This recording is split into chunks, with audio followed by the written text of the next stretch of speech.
a goddamn lovely van. She's a lovely van.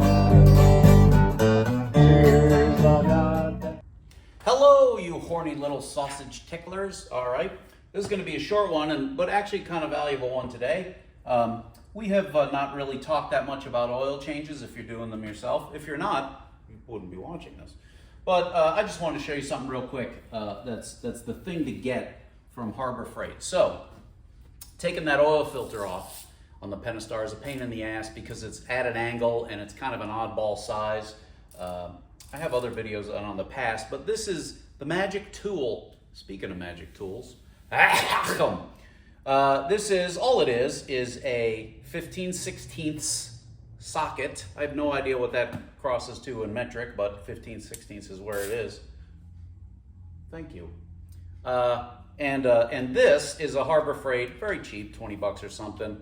I don't know, what's that, 15 inches or whatever. But the gimmick with this here ratchet is that it has a settable swivel head with a little pin that locks it in place. And what you'll do is you'll set it off to an angle that makes sense for the oil changing's fun. And this is what's going to allow you to get off the oil filter cap without tearing it up every time and getting in there with a crescent wrench. It is kind of awkward, but it is what it is. All right, let me show you how to do this. Not too tough. All right, there in the center of your screen is your oil filter cap. And I got my funky wrench there. And you'll notice that you have to push up on this little thing. This is going to be very difficult. Everything I do is difficult with one hand. Maybe the tripod will do the work. Hold on. All right, that's better. Got two hands free. All right, hopefully I won't block the light or the thing. But anyway, this stuff is all somewhat flexible in here.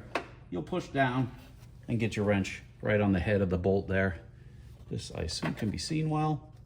Not too tough. What'll happen though, as you're taking this up, it'll want to crash into the thing, but you're just going to learn to finagle it.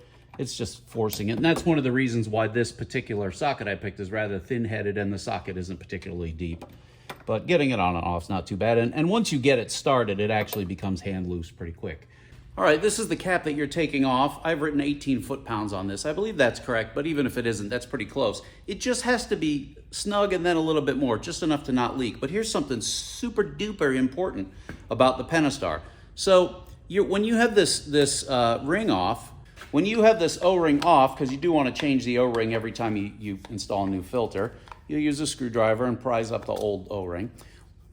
Your impulse is to want to put it on this lowest land, but that's not where it goes. It goes in this first wide one. And it's super important because if you put it on all the way down here, I don't know, 95 times out of 100 it won't leak, but when it does, it'll mimic a blown oil cooler and you'll pay $1,000 for an oil cooler. And you don't want to do that, not for this little O-ring. The way you would test is feel down under the barrel that this thing mates to, and that'll all be wet because it's leaking from this O-ring. But anyway, when you put the new O-ring on, you're to put it in roughly, not even roughly, absolutely, that position right there on that ring land. And now you know. You notice that socket I'm using is rather longer than it needs to be, and that's so I can control that torque, and also I have enough to get them off when they're tight, because they sort of tighten up over time. All right, well, we've spent a lot of time talking about your O-ring, oil cap, oil filter cap, and I feel like I owe you an apology. But pretty exciting, just so you can find them. There's a Harbor Freight near everybody, but anything will work. But that angle head really saves a lot of tsuris, which is heartache in the language of my peoples. Love you, goodbye.